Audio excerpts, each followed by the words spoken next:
ముందుగా ఎజోస్పెర్మియా లేదా zero sperm కౌంట్కి 2 రీజన్సే ఉంటాయండి. ఫస్ట్ వచ్చేసి టెస్టిస్ నుంచి స్పెర్మ్ పుట్టకపోవటము, దాన్ని నాన్ అబ్స్ట్రక్టివ్ ఎజోస్పెర్మియా లేదా ప్రొడక్షన్ డిఫెక్ట్ అంటారు. సెకండ్ వచ్చేసి టెస్టిస్ నుంచి స్పెర్మ్ పుడుతున్నా బయటకు వచ్చే దారిలో బ్లాక్ ఉండటము, దీన్ని అబ్స్ట్రక్టివ్ ఎజోస్పెర్మియా అంటారు. ఈ 2 రీజన్సే ఉంటాయి.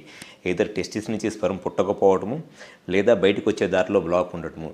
ఈ 2 రీజన్స్లో దేనివల్ల మీకు స్పెర్మ్ కౌంట్ 0 ఉంది అనేది తెలిస్తేనే నెక్స్ట్ అసలు దానికి ఫర్దర్గా ఏం ట్రీట్మెంట్ చేయగలము, ట్రీట్మెంట్ చేసిన స్పెర్మ్ కౌంట్ పెరిగిద్దా లేదా అనేది తెలిసిద్ది.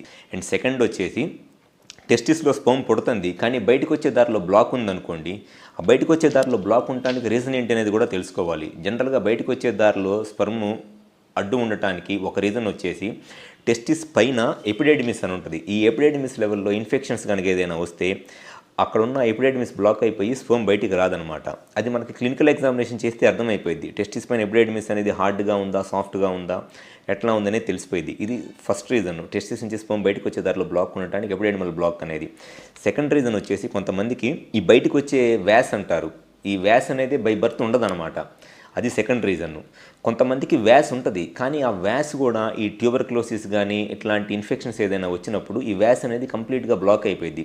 టీబీ అంటాం కదా, ఈ టీబీ లాంటి ప్రాబ్లమ్స్ ఏదైనా టెస్టిస్కి వస్తే ఈ వ్యాస్ అనేది బ్లాక్ అయిపోయింది. అటువంటి పేషెంట్స్లో కూడా టెస్టిస్ లోపల స్పెర్మ్ పుట్టిద్దిలే కానీ బయటకు వచ్చే దారిలో బ్లాక్ ఉండదు. అండ్ ఇంకొంతమందికి ప్రోస్టేటిక్ సిస్ట్ అంటారు. ఈ ప్రోస్టేటిక్ సిస్ట్ లాంటి ప్రాబ్లమ్స్ ఉన్నా కూడా ఈ టెస్టిస్ నుంచి స్పెర్మ్ బయటకు వచ్చే దారి బ్లాక్ అయిపోయింది.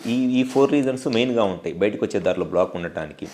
సో ఈ బ్లాక్ ఉన్నప్పుడు మీరు ఏ ట్యాబ్లెట్ వాడుకున్నా సరే దానికి ఆ బ్లాక్ అనేది క్లియర్ అవ్వదు. బ్లాక్ ఉన్నప్పుడు ఏదర్ దానికి సర్జరీ అన్నా చేయాలి, లేకపోతే ఏదైనా ఆల్టర్నేటివ్ రిప్రొడక్టివ్ థెరపీస్ అన్నా ట్రై చేయాలి. అంతేగాని బ్లాక్ ఉన్నప్పుడు ఓన్లీ ట్యాబ్లెట్స్ వాడుకోవటం వల్ల పైసా ఉపయోగం ఉండదు. కానీ మీరు లేడీ డాక్టర్ని కన్సల్ట్ అయితే వాళ్ళకి అసలు మీ ఎజోస్పెర్మియాకి రీజన్ తెలియదు, అది టెస్టిస్ నుంచి స్పెర్మ్ పుట్టట్లేదా లేకపోతే బయటకు వచ్చే దారిలో బ్లాక్ ఉంది, వాళ్ళకి అనవసరం. వాళ్ళకి కావాల్సింది ఏంటి అని అంటే నెలల తరబడి మీతో మల్టీవిటమిన్ ట్యాబ్లెట్స్ వాడించడం.